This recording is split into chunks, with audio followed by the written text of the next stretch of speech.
Trevor, this last one is going to be fun. This is the good on good matchup that we talked about, right? Oh, And yeah. it's the Notre Dame defense against the Georgia Tech matchup, the offense. And I'm very much looking forward to this because I'll be honest with you. I feel like I know a lot of coaches and I know a lot about teams, and I feel like I, have a pretty good read on certain things. And when I was watching that Georgia Tech Florida State game, I'm sitting there saying to myself, I have no idea who their offensive coordinator is. I have never heard of this Buster Faulkner guy a day in my life. But I'm like, but he is doing work on that Florida State defensive staff with the things he was doing. He was a quarterback's coach, quality control guy at Georgia up until 2023. He was at Southern Miss for a year, Arkansas State, and Middleton. I've never heard of this guy before. I'm going to be honest with you. And he does some really interesting things and some really good stuff that honestly he's got some talent to work with that helps, but he's done a really good job of getting the most out of his players. And this is an offense that is dangerous, not just because they're kind of mediocre players that are schemed well. There's talented players at the skill positions that are also schemed well, and that makes this Georgia Tech offense very dangerous. I mean, and in a lot of ways against Louisville, they kind of hurt themselves against Louisville offensively with, Haynes King having that real bad throwing it backwards and those type of things. But overall, they've done a great job with him of minimizing the turnovers as well. This is a kid that last year, Trevor, threw 16 interceptions. They've, as a team, and he is as one, has only thrown one interception all season. Now, the turnover against Louisville that counted as a fumble because he threw it backwards. And he's lost a couple fumbles. But overall, he's done a much better job of protecting the quarterback, which partly kudos go to him. But the other part of it is great job on this coaching staff of he actually, I feel like he throws it more this year. The numbers don't necessarily back that up, but I feel like part of it is because they're in games more, where last year they would throw a lot in the second half because they were down big. This year it's more about just they come out and they're more balanced early, and he's just more effective. And he's seen such an improvement. I mean, last year he was at 7.7 yards per attempt. This year he's at 8.2. Last year he completed 61.6% of his passes. This year he's at 71.2. Last year's quarterback rating was 142.19. This year it's 152.93. And he's still a threat to run the football. He's got 14 touchdowns in 7 games, 8 passing touchdowns, 6 rushing touchdowns for Haynes King. And he's had a really solid year. Now, last couple games, he hasn't been as good as a thrower, but he's had some really good games so far this season. And like I said at the very beginning, we don't know the injury status of what he is, where he is. Haynes King, they haven't announced that, and so we're going to talk about it like he's going to play. But if he can't play, the system doesn't change, and that's what I like about this team. They've got preseason first team all Indy opponent running back for me, Jamal Haynes. Their receiving core is a lot better than it was last year, and then Haynes King is a lot better player. So this is a very dangerous offense that is going to put a very beat up Notre Dame defense to the test. And we'll talk about that part first, Trevor, and then I'm going to get into some of my other thoughts about the Notre Dame defense. This is a very well coached and a talented Georgia Tech offense.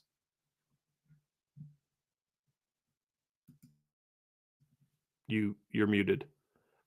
Gotcha. Sorry. No, I didn't know if we were transitioning into the defense yet or not. No, we were. We are. Gotcha. Yeah, we're talking about the Georgia Tech offense matchup against the Notre Dame defense. So, yeah, that's what we're kind of going into. So, looking at this offense, Trevor, some things that give me pause, concern, is what they do naturally.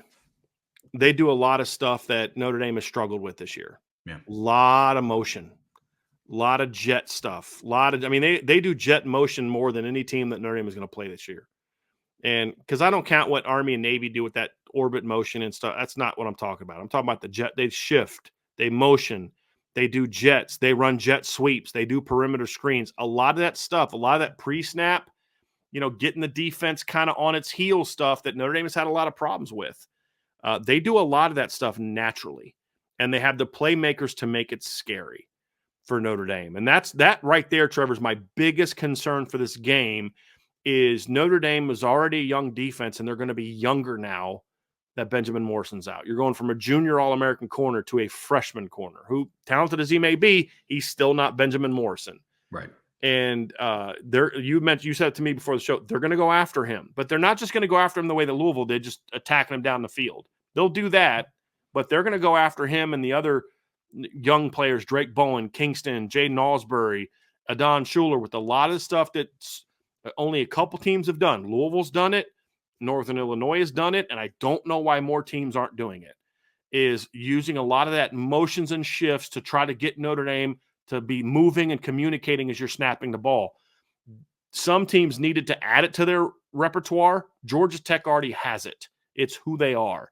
And that's the biggest concern I have when it comes to potentially making some big plays against this Notre Dame defense and then being able to get the run game going, is that right there, is the ability of this offense to create some big plays against the Notre Dame defense that has had some issues. Georgia Tech is 8th in the country this year in gains of 20 yards or more this season.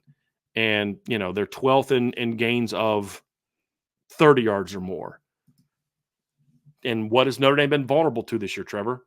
Unlike last year, giving up big plays. Yep. So that's the biggest concern I have when I look at this matchup, Trevor. Yeah, this is an explosive Georgia Tech offense, right? I mean, we just alluded to it. They have 4 receivers that all average over 12 yards a catch. That's headed by Malik Rutherford and Eric Singleton. And both of those guys, it's interesting because almost opposite of receivers like Ja'Cory Brooks and Chris Bell and guys like that, they're not big guys. I think Malik Rutherford is 5'9", Eric Singleton is 5'11", but those are 2 guys that can take the top off of defenses, right? Which, to your point, they're going to go after Leonard Moore, and they're going to go after Leonard Moore early. Now, based on the performance that Leonard Moore had against Louisville, I am more confident. I'm glad that we got to see Leonard Moore against Louisville, opposed to this just him being his first start. But this is a Georgia Tech offense that can hurt you, man, because on top of those wide receivers that they have, similar to Notre Dame, they have a 3-headed monster in the backfield. They have Haynes King, who averages 5.7 yards a carry. They have Jamal Haynes, who averages 5.6, and then their other wide receiver, or their other running back, Alexander, he also averages 5.6 yards a carry. That trio has combined for 1,091 rushing yards and 14 rushing touchdowns. So this is probably the most balanced offense that Notre Dame will be taking on up to this point and potentially all season. So going to be interested to see how they fare with some of the injuries that they've had stacked up. I think you're right. I actually think it will be the most balanced team that they will play all. They have played all year and will play all year, assuming that their quarterback is healthy. Because, when you look at it, you've got a team that can run the ball in traditional runs. You have a team that can run the ball with their quarterback. A team that can make plays when things break down with their quarterback on scrambles. And they have a guy that is much improved as a passer this year. I mean, again, 7 games in, he's completing over when you're 7 games in, Trevor, and you're completing over 70% of your passes, that's not a fluke. Nope. You're not in a situation where you've got that, well, you had that one game early where, you completed a lot of passes. And, no, it's been 68.8 against Florida State, 82.8 against Georgia State, 74.4 against Syracuse, 77.3 against VMI, 65.6 against Louisville, 74.2 against Duke, and then the 50% against North Carolina that's the outlier. That's the fluky game so far, right? And the game they got banged up in. So it's one of those things where they can put you to the test. And then the other part too is, and this is a question that Stephen Imholt asked in the chat, Trevor, it's not just that they're doing motion. Motion in and of itself isn't a problem. If all you're doing is motioning all day and running inside zone every play and there's no other action to it, you figure it out pretty quickly, which is something we've complained about with Notre Dame's offenses. By the middle of the first quarter or second quarter, teams have kind of figured out, okay, when the tight end motions like this is where the ball's going. Right. And that's something Notre Dame's got to improve on as a defense. But when I look at this matchup, Trevor, they do some of the stuff that Stanford does in a completely different way. But some of the challenges that Stanford, I guess is a better way of saying it, because if they did the things Stanford did, then it would be a similar way. They present similar challenges to what Stanford did because they do so much with their backfield action. They will run, just hand the ball off. They will run read zone concepts. They will pull out of the read zone and run bootlegs. They will do read zones with the under screen that Notre Dame runs. They will run run action and then half roll play action and throw the ball down the field. The quarterback does not sit behind the center all game as a runner and then also as a passer. They'll do a little sprint out. But I love how they move the pocket because they're not a great pass protecting offensive line. They're not. They're not just five guys going to line up and shut you down. But what they do is you don't know where the quarterback is always going to be. And if you get caught in a situation where you're slanting one way and they're rolling the pocket the other way, Haynes King will just turn that sucker in and just keep going. You know what I mean? For a big play. They really do present a lot of those unique challenges along with having a group of skill players that can hurt you. Running back that can hurt you, a quarterback that can hurt you, multiple receivers that can hurt you. That's the challenge that they present themselves. They present to the defense, I should say. Yeah, absolutely. Well, one of the keys to victory that you had for last week for Notre Dame's offense, funny enough, is you said that Notre Dame needs to do things creative in the run game, like do similar things out of formations, like pass out of similar run concept formations that they have and do things like that, right? And Georgia Tech is a team that does that really well. They can disguise what they do in the backfield very well because they showed it against Louisville.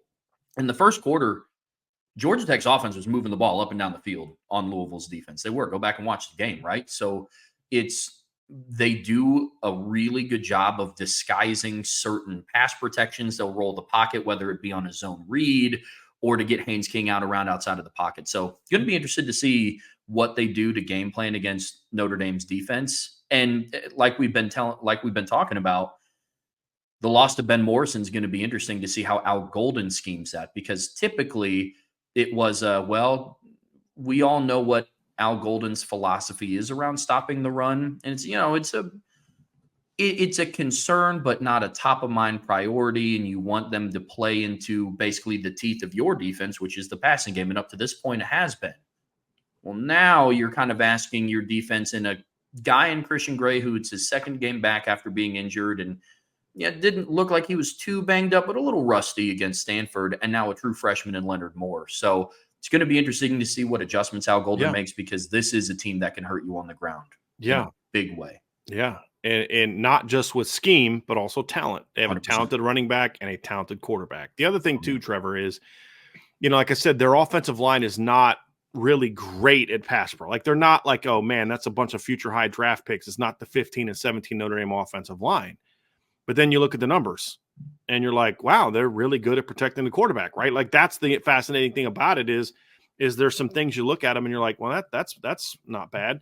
You know how many sacks they've allowed this season? 1.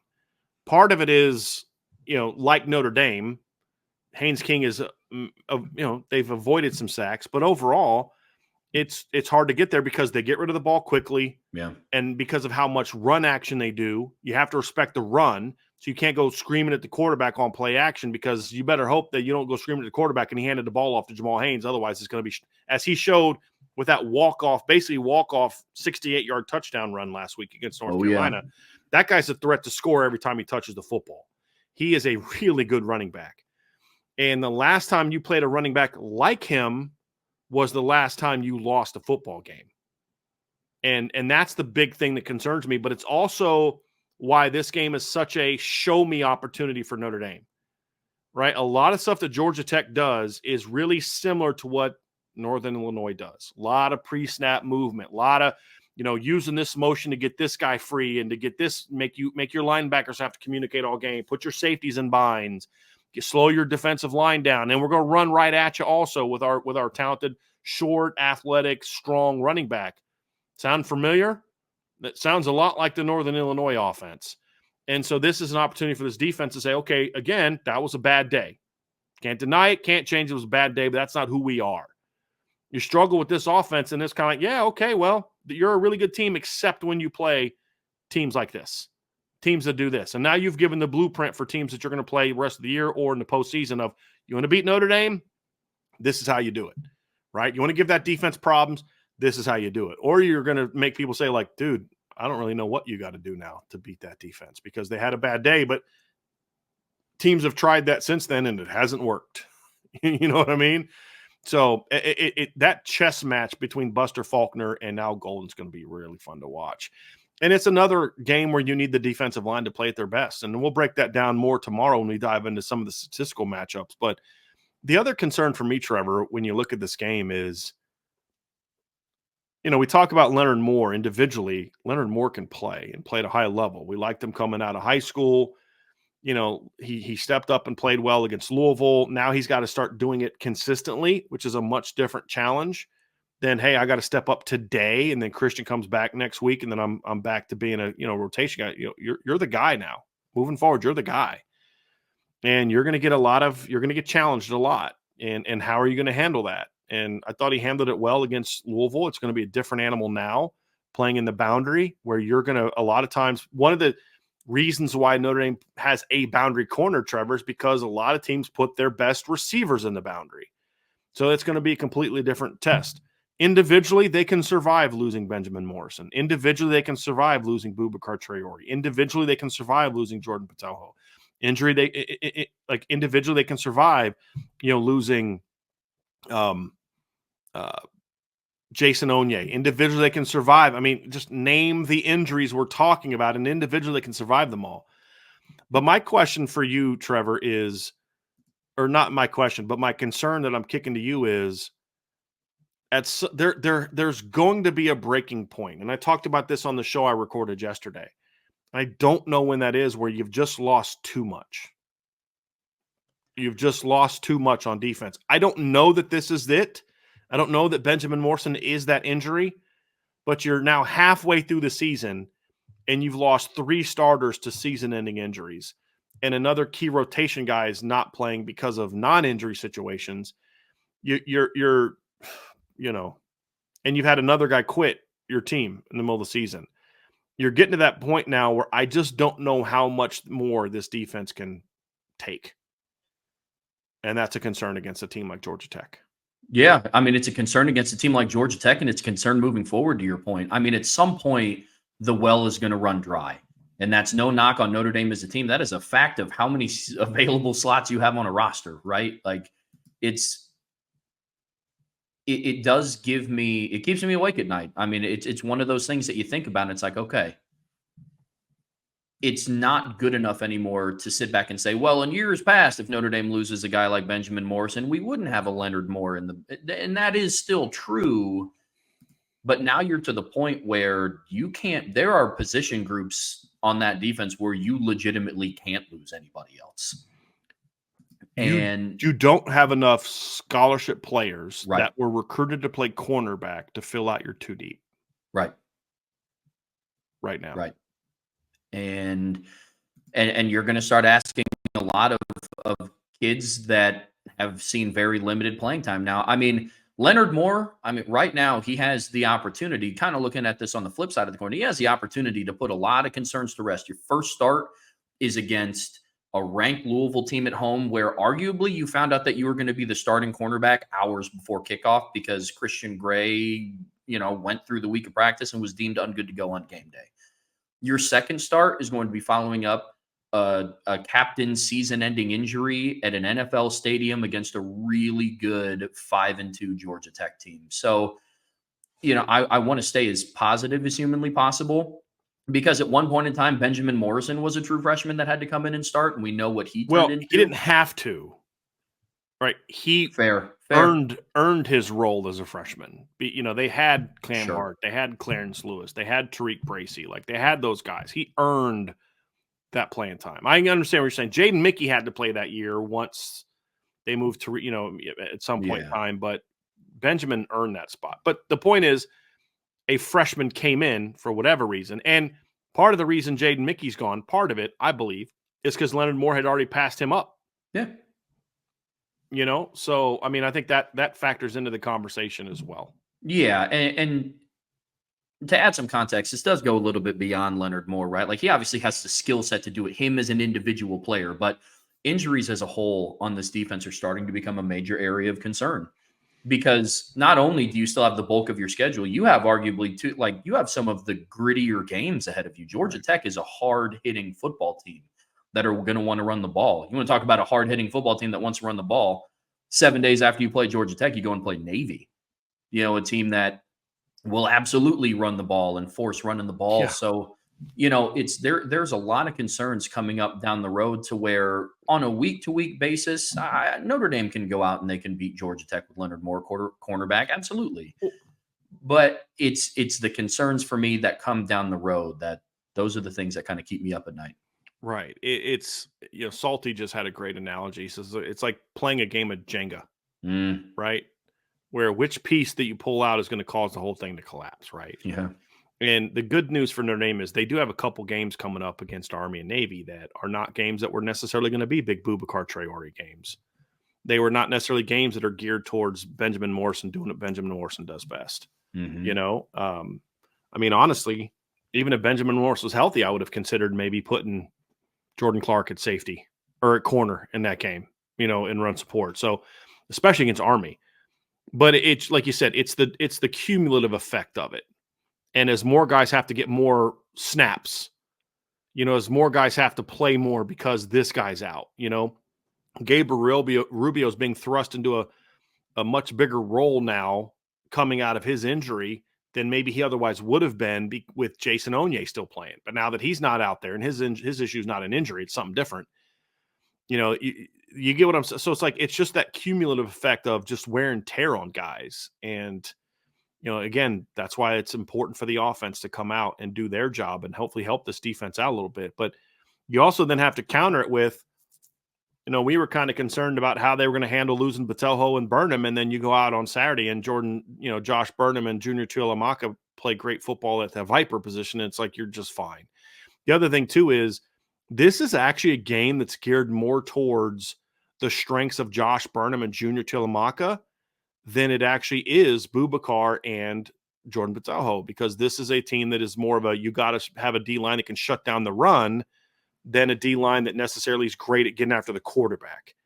And that's what they do. That may not be true in future games, but that is one of the somewhat blessings of the skill sets of the guys that you have. But the other thing too is guys got to step up. Hey, Christian Gray, you're the guy now. You were kind of the complimentary player to Benjamin Morrison before, right? Like you were the pupil that was learning under the master, so to speak. Well, now you're the veteran at corner. You're the proven guy at corner. Christian Gray is now by far the most experienced player at corner.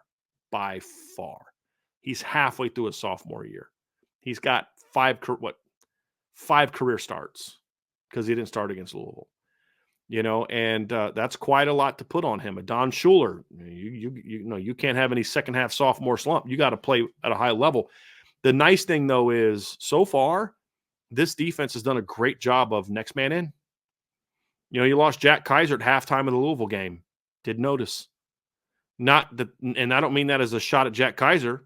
It just means that's what you want to do, right? We talked about this last year when Cam Hart and Benjamin Morrison went down against Pitt. Didn't notice because of how good of a job Jaden Mickey and Christian Gray did in that game. Well, that's not a shot at the starters. That's saying that's a great place to be in where, you lost Christian Gray for the Louisville game. I mean, you noticed, but you said, okay, hey, that kid handled himself and did pretty well, Leonard Moore. But now you're having to replace Benjamin Morrison, and you have to ask yourself, okay, is he ready for that role? We're going to find out. But somebody's got to step up. And the last piece, too, is and I talked about this yesterday, Trevor, do we see any changes from Al Golden in regard to how he structures his defense? For two reasons. One is you don't have Benjamin Morrison anymore. Do you still – because even when you didn't have Christian Gray, you still had Benjamin Morrison. Well, Christian Gray is incredibly gifted. We've talked about that. At times has even been, I thought, better than Benjamin in certain games. Benjamin's been better in other games. They were a great duo. But Benjamin was still Benjamin. I mean, he's still the dude over there playing in the boundary. And, you got to ask yourself, okay, are you going to play as much man coverage as you have all season with Benjamin and Christian? Are you going to have more of a let's defend the pass first, run second, like you have all season against this particular Georgia Tech team? There's a lot of questions about that to say, well, how does Al Golden tweak. You're not going to change. We're going to completely scrap what we've been doing all year because Benjamin Morrison's hurt. Not doing that. But what are some of the tweaks that you can do defensively to say, hey, let's have some snaps maybe where we're protecting Leonard a little bit, or maybe we view Leonard's top skill set as a little differently than Benjamin's, because like how they're using Christian Gray is a lot different than how they used Cam Hart last year. They did a lot of boundary man with field zone and things like some pattern match stuff last year to the field Cam Hart. They're doing more pure man this year with Christian Gray because he's a different player. How do they then adjust to what Leonard does well? That's going to be the question that I'm curious to see is what adjustments do we see from this football team? Do they have times where they put Jordan Clark out to corner and go to their old school 4-2-5 out of 4-3 personnel defense? Or maybe a Jack Kaiser or a Jalen Sneed or a Jaden Osbury's out there playing in the slot against a team like Georgia Tech who wants to run the football, wants to run a lot of perimeter screens, wants to run a lot of jet sweeps. Maybe you're like, you know what? This might be a game where I want Jaden Osbury out there in that nickel spot against what they're doing and not Jordan Clark, who maybe we need to play a little bit at corner at times. Or, those are all aspects of this that I'm curious to see how Al Golden handles these personnel, not even losses, let's just say changes, because the strengths of certain plays before you had great pass rushers in the boundary, especially with Boubacar, but Jordan Patel was rushing the quarterback very well also early. Now you've got more stout run defenders there. Okay, well, does that change how you play the Viper position? You've now got a 6'2", 290-pound freshman who's pretty fast playing the boundary. Okay, how are you just going to ask him to be Benjamin Morrison, or do you adjust at all? I don't know the answer to that, Trevor, but there has to be some sort of adjustment. It doesn't have to be a major one, just some little tweaks here and there that can kind of say, hey, look, we got to do a better job of making sure we're playing specifically to the talents of the guys we have. We don't have Boubacar anymore. We don't have Benjamin anymore. We don't have Jordan Patel anymore. We don't have Jason Onye, anymore for now, for this game. So how do you adjust? That's something that I'm going to be fascinated by, or do you just roll out and say, oh, we're going to keep doing what we're doing? I'm very, very fascinated to see what Al Golden does in this matchup.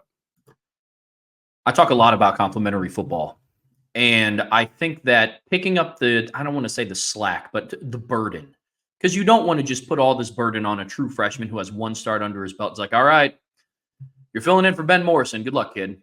Right? There are things that you can do, right? Got you with that. Good luck, kid. Good luck, buddy. Have fun. Yeah. Best of luck. We'll let you wear number 20 if you want. But one thing that this defense can do is that there are veterans all around on this defense at every level, right? At defensive tackle, you have Howard Cross and Riley Mills. Linebacker, you have Jack Kaiser. In the secondary, you do have Xavier Watts still. And I don't want to say that the Ben Morrison injury is coming at a good time. It's never a good time when you lose a captain and a first-round draft pick on your defense. And still one of the best corners in the country. I mean, 100%. I know he hasn't been what a lot of us hoped he would be, like take that next step. But as I pointed out to somebody yesterday who said he hasn't played as well this year, I said, okay, he's holding opponents to a lower completion percentage than he did last year by 5 percentage. He's currently giving up his lowest yards per completion of his career so far this season. And so it's like, okay, well, and he's on pace to allow fewer receiving yards, like in 6 games. If you take what he's allowed in 6 games and project it over 13, he'd allow his fewest yards per game, yards in an entire season of his career. So I think that we need to understand the difference between not playing as well as we hoped he would play and not playing well. And there is a difference. And he hasn't allowed a touchdown all season. And he has had a lot of touchdowns in the past. So he hasn't intercepted any passes. He's broken up a couple, but he's still played really good football. Yeah. With the exception of the Northern Illinois game. And everybody had a bad day against Northern Illinois. But one thing that you can look at now is, at the very least, the defensive line is starting to come alive right now. One thing that you can do to help out a young cornerback and kind of a young secondary overall outside of Xavier Watts is getting after the quarterback and having really good defensive line play so they don't have to drop back into coverage and cover for 7-8 seconds, because that's a really tall order to ask. So we're going to start to see a little bit of what this leadership is going to start to look like on defense. Who's going to be that guy outside of Leonard Moore that says, hey, you're a freshman, man, I got you. right? You're a true freshman. Let me help you out. You know, if you're Riley Mills, if you're Howard Cross, like, yo, I'm coming off of 2 of the best games of the season for myself so far. Us as a duo, the best game of the season so far, by far. We got you, man. We're the captains of this defense. We've been here for 5 years. We'll help you out. You know, hey, you know, you have Xavier Watts, leader in that secondary. It's like, hey, buddy, we got you. You know, we know the task that you have been handed, and we know what is going to be asked of you. It's our job as guys that have been here forever and elected captains and leaders of this defense to help you out and develop you any way that we can. So, going to be really interested to see, on top of what Al Golden does from a schematic standpoint, on the field, personnel wise, who else is that next guy to step up? Because one thing that injuries do lead to are opportunities for other players who are healthy and ready to go. It's an opportunity for them to step up and say, yo, coach, I got you. You know, we lost this piece. I got it. I got us. And one thing so far up to this point, Notre Dame's defense has done a really good job of doing that. And it's going to have to continue as you get younger and younger and younger. So I'm going to be interested to see how that plays out. I had somebody say yesterday, Notre Dame can't make the playoff now because no Benjamin Morrison. And Trevor, I'll say this. You know my feeling on how Benjamin's played this year. Yeah. This is I want to be – y'all do know that Notre Dame made the college football playoff as a top 4 seed with Clarence Lewis and Nick McLeod as their starting corners. Yeah. So let's pump the brakes a little bit on, they're doomed. They can't make a 12-team playoff because with Leonard Moore and Christian Gray. Now, look, are they another injury away from that happening? Sure. But Texas isn't on their regular season schedule.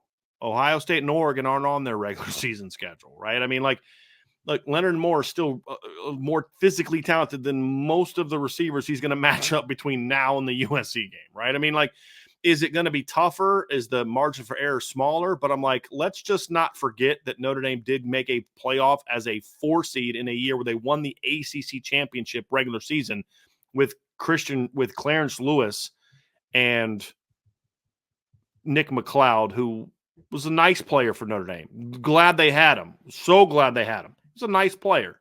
Wasn't an elite player. Went undrafted despite running a 4.3. Went undrafted. Think about that. He's over 6 feet tall, ran a 4.3 and went undrafted. There's a reason for that. And as much as I'm so glad they had him in 2020, they went to the playoff that year, Trevor. They had a very good defense that year. Like, I'm not saying like they're going to be just fine without Benjamin Morrison. But I am like, hey, let's not pretend like this is the season's over now either. You know, there needs to be a happy medium in this conversation where you're not doom and gloom, all is lost because you lost Benjamin Morrison, who, as you know, I think is a dude in college. I don't know what kind of NFL player he's going to be. I don't care. I don't watch NFL. I know he's a dude in college. You know what I mean? And, you know, but it's not that, Trevor. It's not, gee, they can't go to make a 12-team playoff now because of that, you know? Right. Well, I mean, and another thing that people need to keep in mind too is if Notre Dame runs the table and when they reach the playoffs, it's not going to be this Leonard Moore from Saturday playing on the Notre Dame defense. It will be a Leonard Moore who has 6 games of starting under his belt, including a game against Georgia Tech, including a game against USC. So, like, I mean, is that going to replace Benjamin Morrison as a whole? No, it's not. Benjamin Morrison's one of the best cornerbacks in all of college football. But it's not they have a true freshman who's not started a single game starting for Notre Dame in the playoffs. It won't be that either. So I'm with you. Do all these injuries make the ceiling for Notre Dame lower? I think so. Yeah, I do. There's no way they can be the team we thought they were going to be preseason without Charles Jagusah, without Ashton Craig, without Benjamin Morrison, without Jordan Patelho, without Boubacar Traore. And again, we're only 6 games through.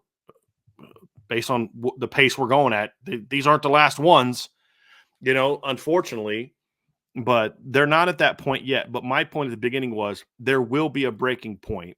I just don't think they're there yet, but we'll find out this weekend against Georgia Tech. That's going to be the interesting part of this, Trevor. We will know if this is it, because you'd mentioned it coming at a perfect time. I would have said if it happened a week later, it would have come at a perfect time.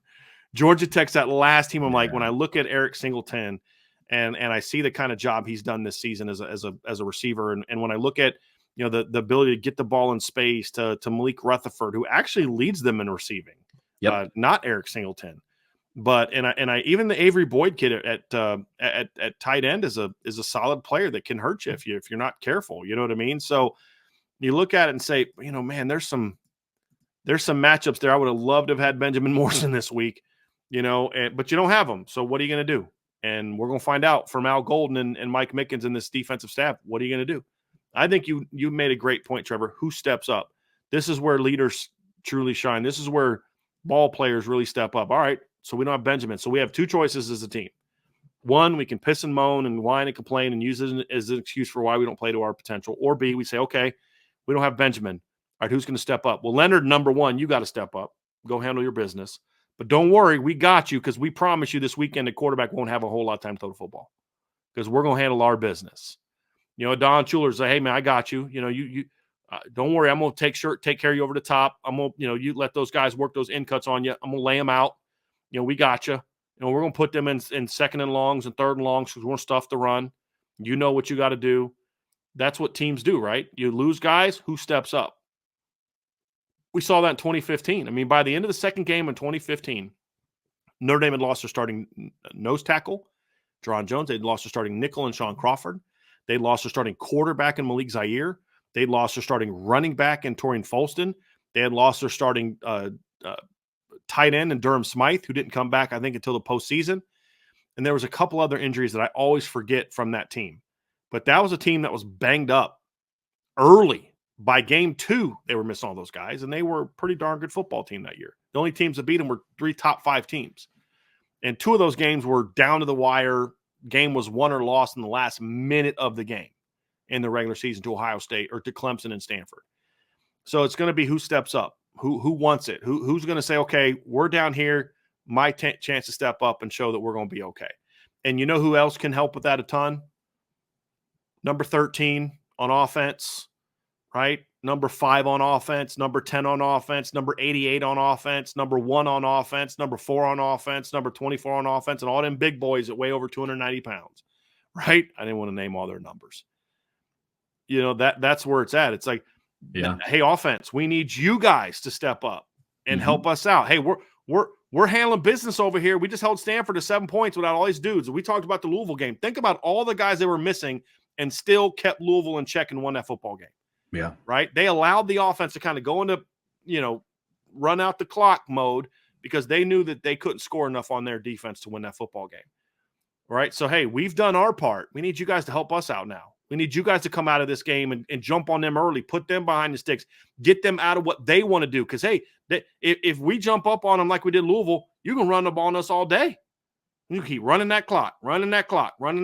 Get them out of what they want to do, not just by what we're doing defensively, but by you guys jumping all over them and having that fast start that we're going to talk about in the keys to victory on Thursday, right? That's the thing, is that's team football. Special teams, pin them deep. Pin them inside the 15 every time that the offense can't score. Do what you need to do. That's what great football teams do. It's not just about – this isn't all on Leonard Moore to replace Benjamin Morrison. It's not. It's Leonard Moore's got to replace him, and then everybody else has to step up and raise their level of play. And maybe that is the thing that finally galvanizes this football team to be consistent in their approach to each week. Because you still look at Notre Dame's roster of where it is right now, and you compare it to the next 6 teams that they play, it's still better. It's still better than everybody they play. But can they play to that level, even with the guys that they've lost? That's what we're going to find out, Trevor. And that's what's going to tell us if this is a team that's legitimately a playoff team or not, is how well other people step up and play. Part of the reason that the corners didn't hurt him in 2020, Kyle Hamilton was great that year. Your linebackers were really good that year. Your defensive line stepped up and played big-time football that year. Your offense stepped up when it needed to, right? I mean, you were struggling against North Carolina early in that game. So the offense kept matching them score for score until the defense figured it out, and then you were able to shut them down and you were able to roll.